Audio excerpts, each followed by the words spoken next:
This conference will now be recorded. Good afternoon, students. At today class, we are going to discuss about computational approach of optimal allocation of generation. So, up to yesterday class, we derived four derivations. Based on that, how we can schedule that generations and how we can calculate that transmission loss formula. So that was we derived. But there is some difficulties while deriving that while solving the problems. Why? Because yesterday you seen that derivation, right? Transmission loss formula. For finding that one parameter, it will take more time. So it is not possible to do the n number of generating sessions by using this manual operation. It is highly impossible. So that's why the engineer should approach that. What is the computational methods we can solve this n number of generating sessions, and then how we can schedule that generations and how we can calculate the power loss equation. So for that, what are the steps we have to do for designing that algorithm for that computational approach? So that is the thing we are discussing in today's class.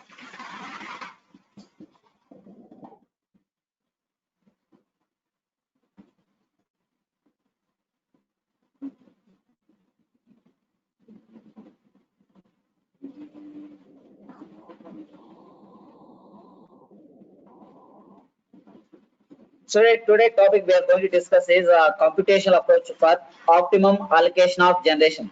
So the main intention of this type of approach is to reduce that time taken for solving that all power transmission losses for different number of generating plants. So this is the algorithm and this is the approach will give that within a less time we can calculate that how we can schedule that generating session based on our demand, and how can calculate that what are the losses will be happening in the transmission line. So that is the main advantage of this type of approach. Now in this topic let me see that how we can design that algorithm. For example, if you already we did that two problems based on that including losses and not including losses, right? Suppose if we take that including losses, what are the steps we have to do? First of all, we have to assume that lambda value. By using lambda value, we have to find Pg1, Pg2, Pg3. Then that value should be substituted in the power loss equation. After that, the power loss equation and the total generation should be substituted in the energy balance equation. If it is not equal to 0, then again we have to update the lambda value. So this is the step-by-step manner we have to approach in the manual operation. But in the case of computational, that step-by-step method should be in the form of algorithm. So before going to the algorithm, what are the initial conditions, initial steps for solving the problem? We will see this. Right. So the main intention of this problem is the procedure to present computational steps to find the optimal generation of n number of power plants. So this type of approach is used for finding that optimum generation. It means that what is the best generation way to reduce the economical cost. That is the optimum generation that was given by this approach. And what is the main intention of what is the main need of this computation approach means, suppose if you did this problem, if you do this, if you solve these equations by manually, it is not possible. Why? Because these are a non-linear equation. So we have to bring the non-linear equation by using that matrices, but it is highly impossible by manual operation, manual solution. So that's why we approach that computational method, and it necessitates digital computer for arriving at solution. And this is the main advantages, because the calculations are automatically will did by the computer. So that is the main, and a suitable program containing that calculating and logical steps involved. So if you want to design a programming, that we have to we have to design that what are the calculations, what are the logical steps involved in that particular program. So how we can know that means, if we know the step-by-step manner. For example, just now I said, right, what is the first step we have to so we have to approach that lambda value equals to some assumption. After that, so if you know this the step-by-step procedure, then only you can easily design the program. So before going to the designing the program. So designing a program is nothing but it consists of a number of calculating formulas and logical conditions. So that is called as program, right? So if you want to design the program, you should have to know that what are the formulas we have to use in this particular programming, and what are the logical steps. So logical steps in the sense, if else condition. Suppose if we consider that power balance equation, if power balance equation is equals to 0, what are the next step? If it is not equal to 0, what is the next step? So that is called as logical step. So this type of test will be involved in the programming. So then only the system should be understand that what is the including in the programming and what are the formulas we are including in the programming. Before that, before going to the algorithm, just I will recall you that what are the steps we are including that in optimum generation with including losses. So actually on ఏంటంటే optimum generation అనేది including loss based చేసుకొని చేస్తారన్నమాట. So then only they can understand that how much of power they have to generate, how much of power they have to deliver, and what are the losses will happen. Based on these three parameters, they can schedule that. Let me see that one by one. What are the different steps we seen in the optimum generation allocation with including losses.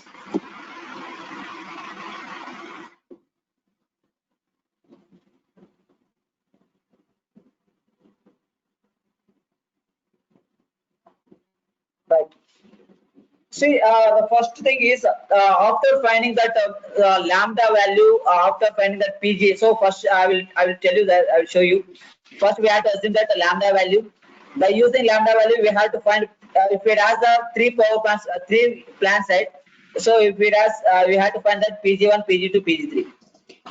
By using these three values, we have to calculate that power loss equation. By using power loss equation and power demand and power generation, the energy balance equation we can apply that. So based on that energy balance equation, if it becomes to 0, then your lambda value is essential. If it is not becomes 0, you have to update the lambda value by using this value. So this is the optimum, that is the optimal schedule of the plant. It is obtained by this one. Lambda is equals to IC. That is the what is the meaning of IC here? Numerator. What is the formula? Lambda equals to del Ci by dou Pga summation. So what is the value here? IC. What is meaning by IC?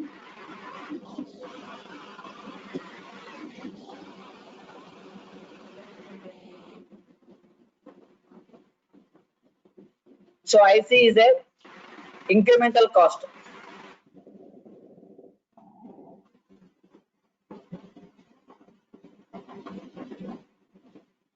What about the denominator ITL? If IC is incremental cost, what about ITL?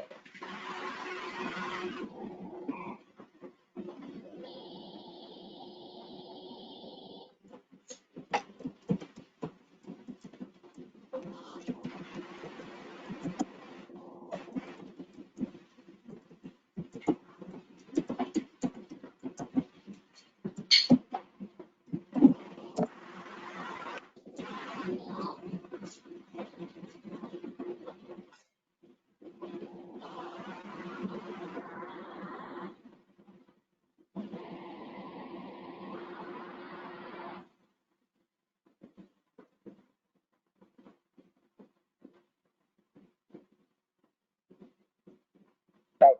So ITL is a incremental transmission loss. So in this equation, IC can be given by that incremental cost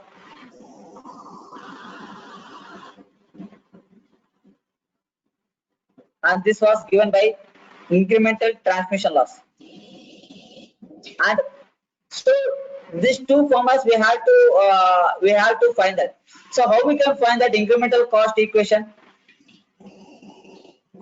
From the cost equation of in terms of quadratic form. So Ci is equals to alpha I plus beta I pi plus gamma I pi square.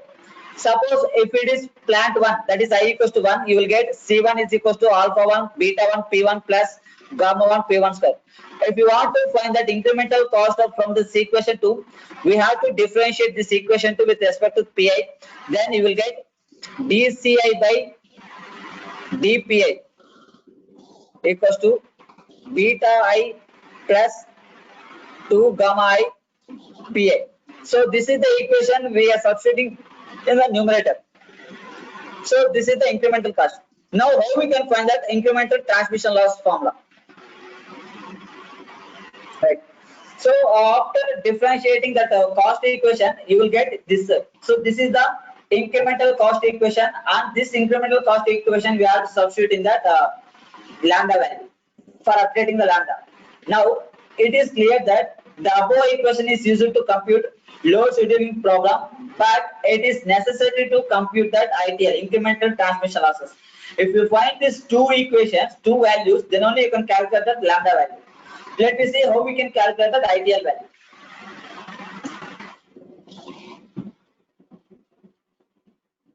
So the power loss equation is given by this one. PL is equals to summation of. So this is the starting equation we what we discussed in the transmission loss formula. So PL is equals to summation of I equals to 1 to NG and J is equals to 1 to NG PI. So this is the B coefficients, and these coefficients have to be found by using that matrix operation. And if you this is the simple quadratic equation. From this equation, if you want to find that incremental power loss equation IPL or incremental transmission loss ITL, then you have to differentiate this equation. Then you will get summation of J equals to 1 to N 2 Bij Pj. So this is equation 2. Now if you substitute these two equations, that is incremental cost and incremental transmission loss formula, then you can update that lambda value.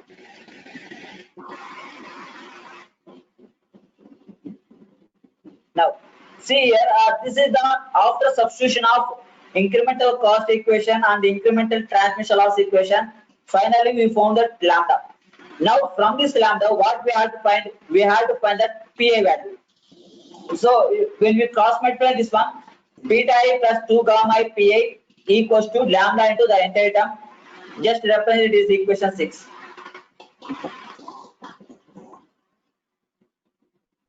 Now see here, after equating this, we have to find the PI value. So PI value actually PI is equals to denominator will get 2 gamma I, but it is convenient to make that we have to include that B coefficient, that is Bij. After finding this PI1, P1, P2, P3, that is number based on number of units. After that, we have to substitute in this energy balanced equation. So this is the equation, and finally, if you solve this equation, it is equal to the 0. Then only your approach is correct. If it is not equal to 0, so here the logical structure will be included.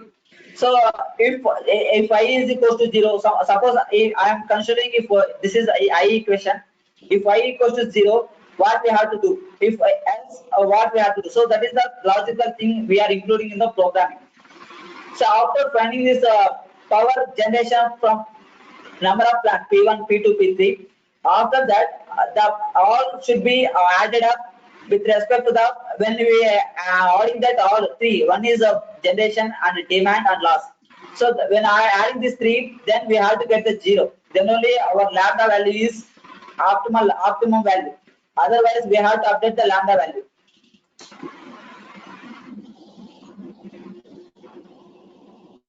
Right. So until now, we discussed that what are the formulas we have to use for optimum generation. Next, I will show you that what are the steps in the form. If you want to write the programming on this, it means that if you want to find that for a particular number of plants, what is the optimal scheduling to deliver that particular amount of load demand.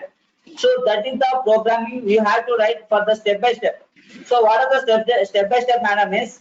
First of all, initially, if you want to write anything, any programming on the bus data, you should have to write that how much of bus number of buses connected to the particular network. That is the 33 bus, 15 bus, like that. So after that, you have to write that what is the jet value of each bus in the form of matrix. Suppose if you have the 15 bus, right, then you will get that 15 by 15 matrix.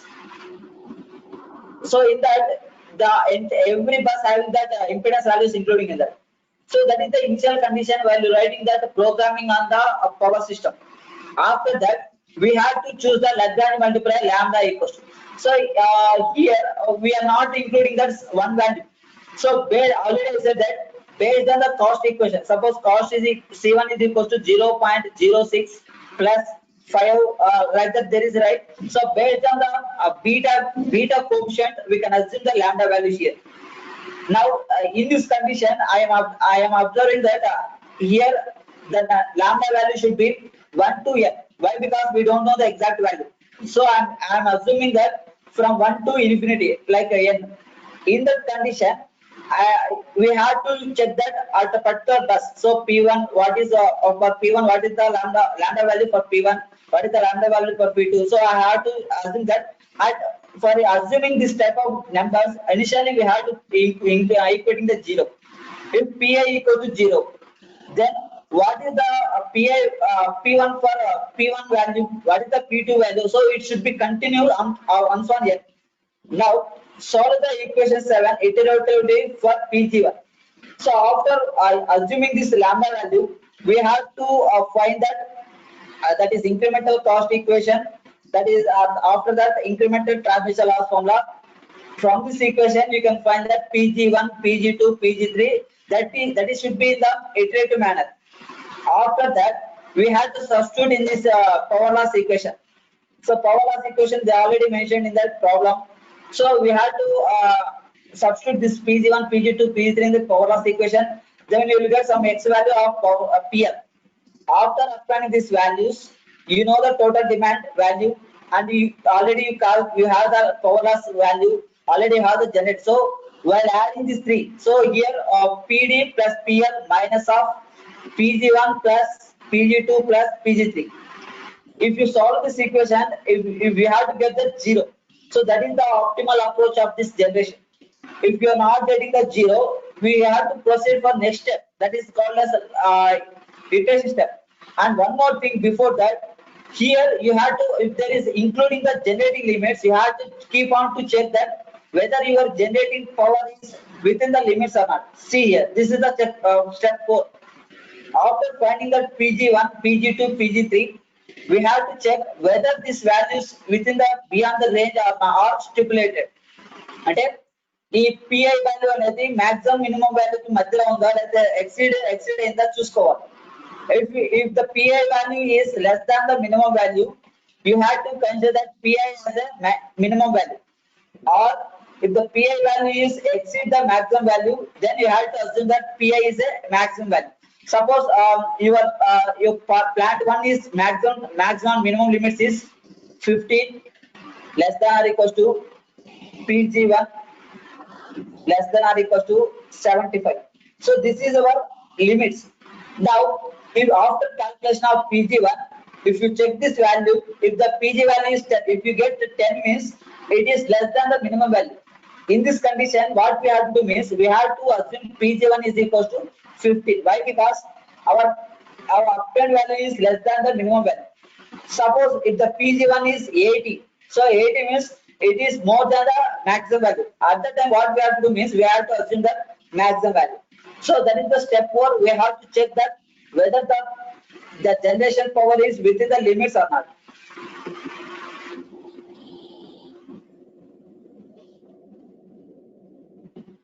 Next, after finding that P1, P2, P3, then we have to check that whether the values are within the limits. Suppose if they are within the limits, what we have to do? We have to find the PL value by using that Pg1, Pg2, Pg3.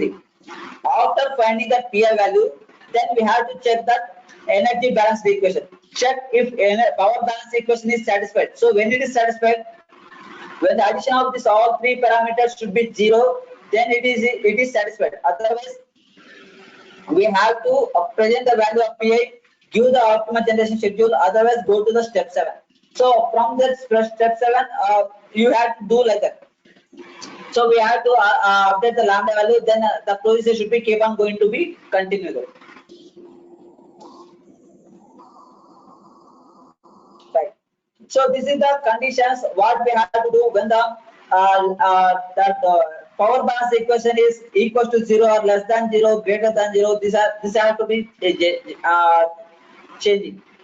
Suppose if the power balance initially you are assuming that lambda equals to 7. After finding the energy balance equation, if you are getting that it is minus 0 point something for whatever it may be, it means that it is less than 0. In this case, what we'll have to do? We have to increase that lambda value, right? Otherwise, if this value is greater than 0, suppose 4 point something, it means that it is the decreasing of lambda value, right? So at that time, what we have to do means we have to change this lambda to delta lambda. Otherwise, or else you have to change this lambda to delta lambda. So based on these two conditions. So if it is not equal to 0, then surely you will get less than 0 or greater than 0. Based on this condition, you have to follow this. Now, this is the above mentioned steps are repeated from step 3 till the constrained optimal solution is achieved. So it means that till power balance equation becomes to 0. So at this moment, we have to keep on going to be continuous. Yeah. So this is the computational approach of optimum allocation of generation. So this is about your question 8. So question 8 is over. Now we will see that previous question papers. Let's check what are the questions you will get from the first unit.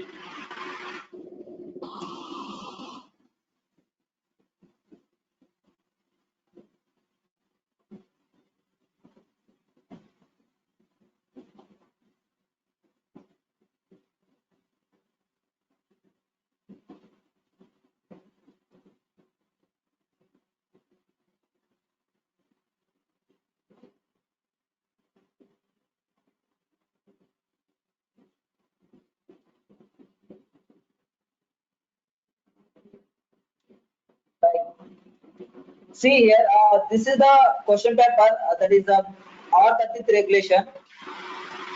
So what is the first question here? For 2 marks, write the general transmission line loss formula.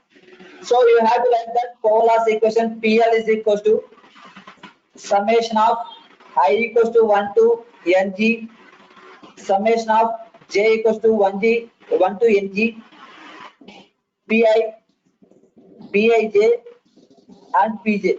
So this is the power loss equation or transmission loss formula. And what is the incremental fuel cost? What is the can you tell that equation? What is the incremental fuel cost?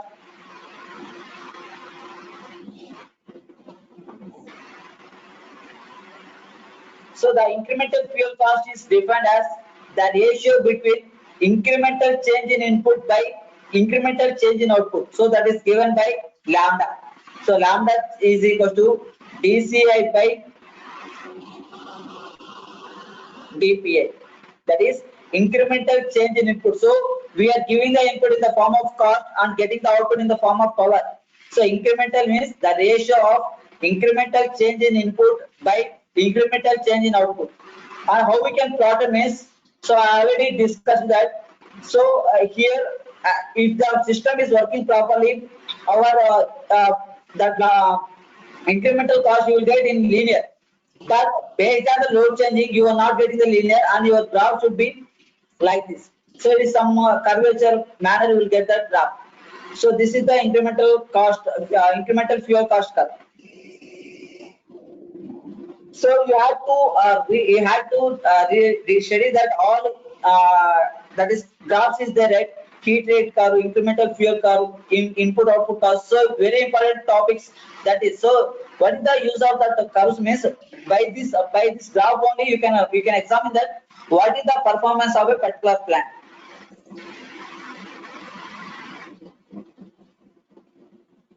Next, let me see that big questions.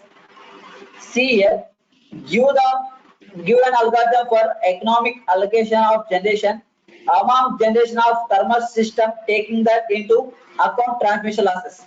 Give the steps of implementing this algorithm and so derive the necessary equations. So for this question, which derivation you have to write?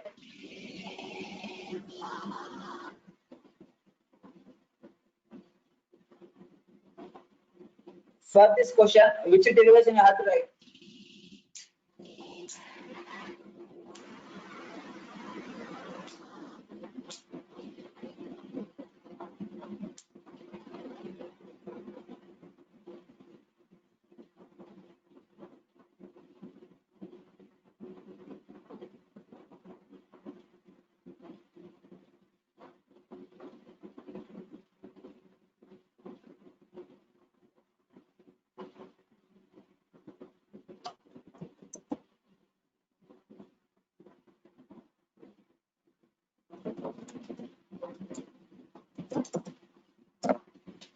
So what we discussed in now itself, that is algorithm that have to be right here. So what are the steps are implementing in this algorithm? So the 7 step we have to explain that. So this is the question paper. This type of questions you will get. So whether a problem or derivation. So surely you will get one problem or derivation from these three topics. That is including losses, neglecting losses, and transmission loss formula. Next, explain the procedures. That is third one. See the third one. Explain the procedure for optimum generation allocation between the thermal generators in a thermal plant. So for this, what you can write for third question? Explain the procedure for optimum generation allocation between the thermal generators in a thermal plant.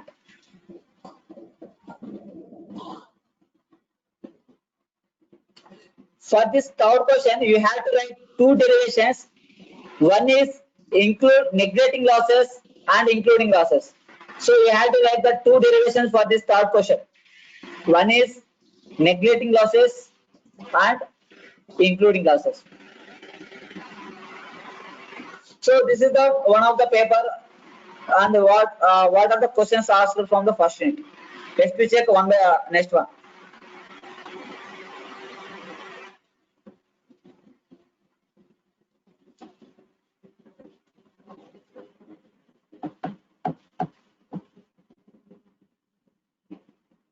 Right. See here again. There are two marks questions. Two asked that two curves. One is heat rate curve and incremental cost curve. So again, I'm saying that just keep more constant on the graphs. So definitely you will get a minimum 4 marks from this heat rate curve and the cost curve, that is incremental cost curve. So sketching means you have to draw the graph and find that, mention that what is the particular points axis in that. So what we have to take in x-axis, what we have to take in y-axis, like that. Now let me see that big questions. So what is meant by optimum generation allocation? Derive the conditions for optimal allocation of generation among the generators, including the transmission losses. For this, what you can write? So what are the conditions for including losses?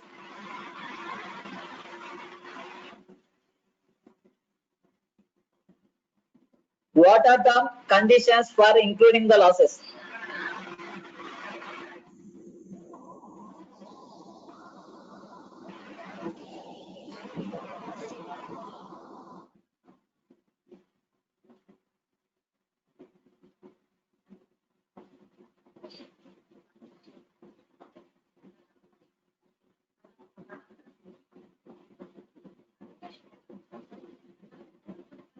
Mahesh,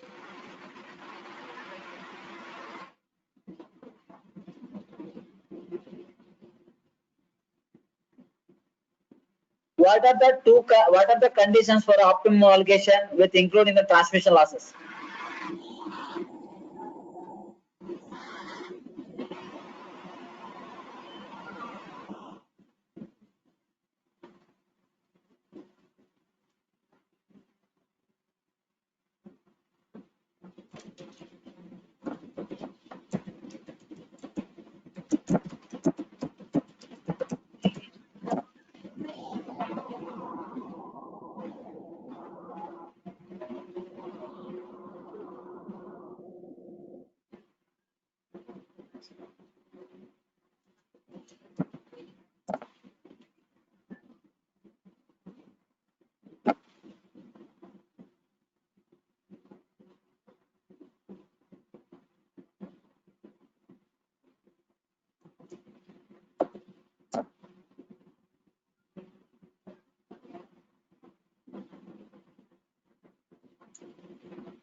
So for this question, what are the two condition means?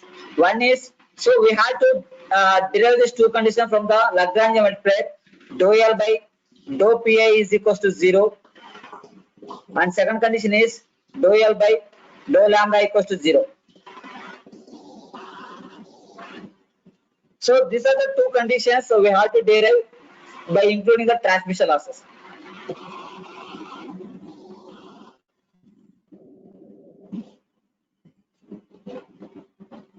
Next question. See this next question. What are the incremental fuel and production costs? Sketch the input output characteristics. Derive the condition for. So in this is the derivation we have to derive that two derivations. One is including and negating losses. So both we have to derive that. So the same question asked here also. So this is the one of the model paper. Now let me go for another one.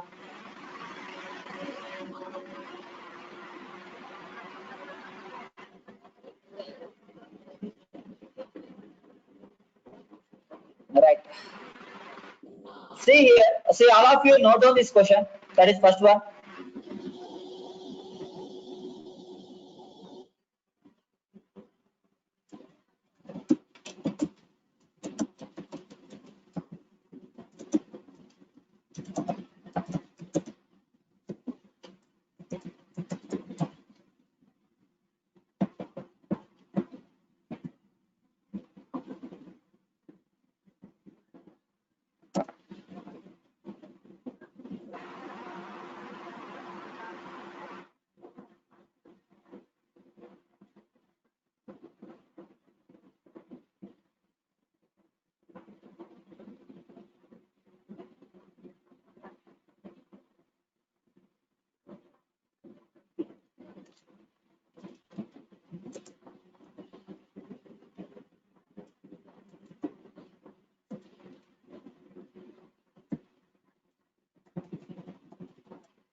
So sometimes they will mention here instead of rupees, they will give in dollars in that.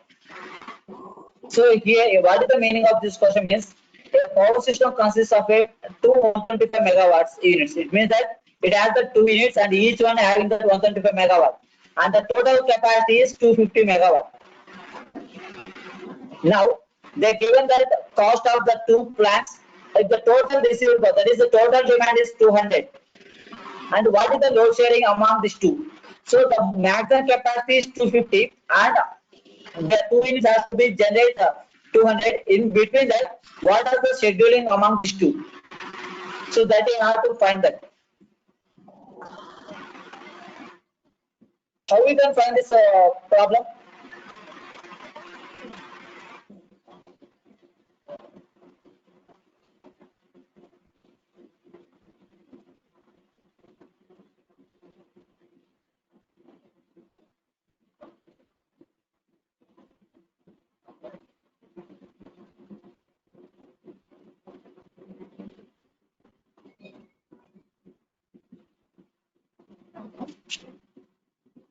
See, first of all, if you want to do this problem, we have to find that incremental cost.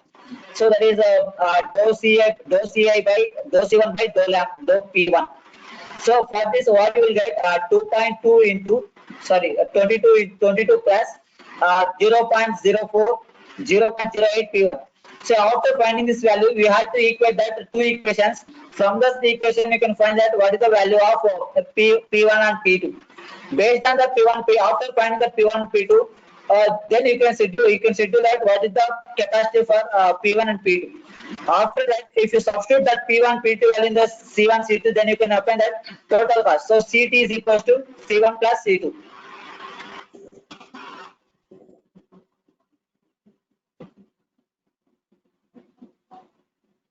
Now let's see the second question. Explain about that.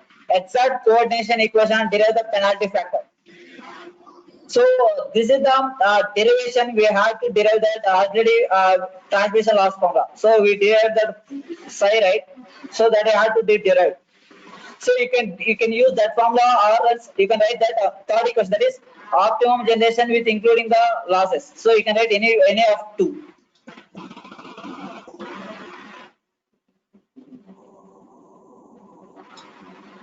Now let's move for the next one.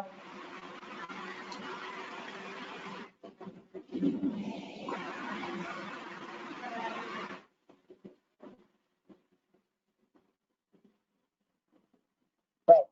So see here, this is the on regulation.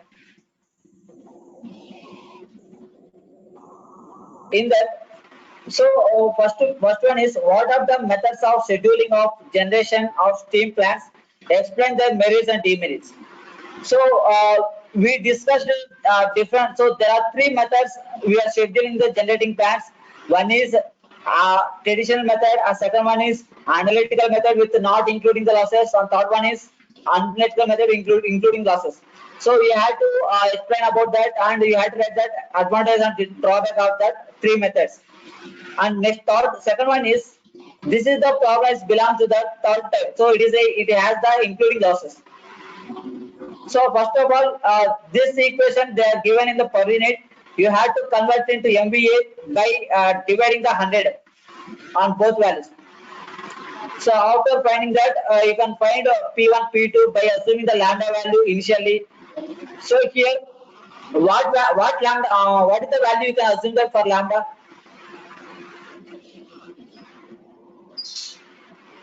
What you can assume the lambda here?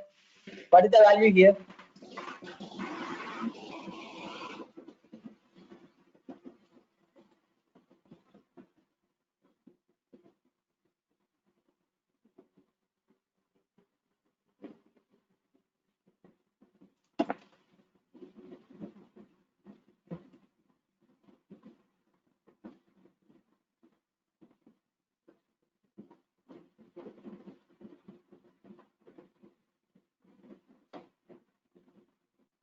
Right. So here the beta coefficient is 9.2, right? So you can assume 10.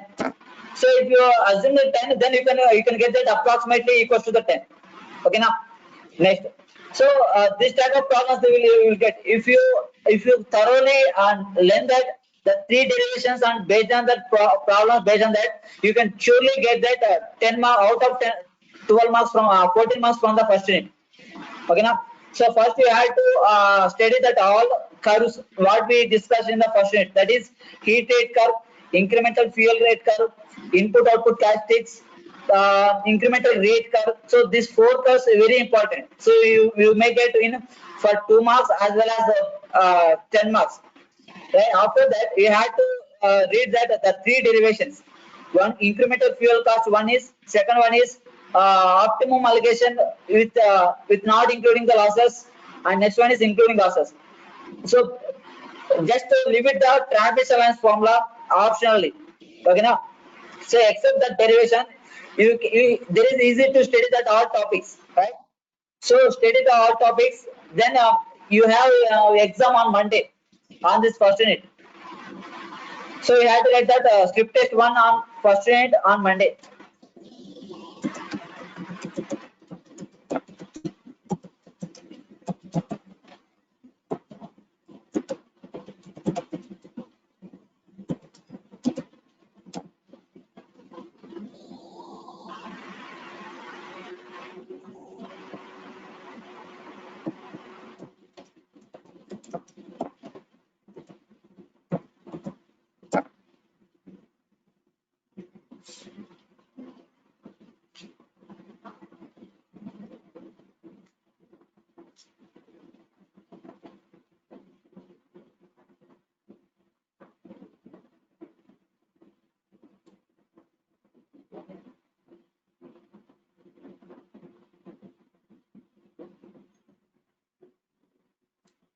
So there is any topic is difficulties to study you in first unit.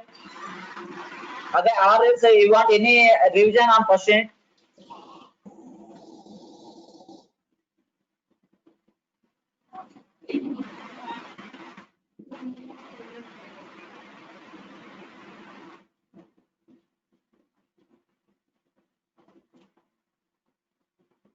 Okay, right. So the first unit is over up to now, and we discussed it at 4 question papers and what are the questions they will ask. Whatever of the questions you may get from first unit, and what we have to write for that, right? So now I am going to end this class now.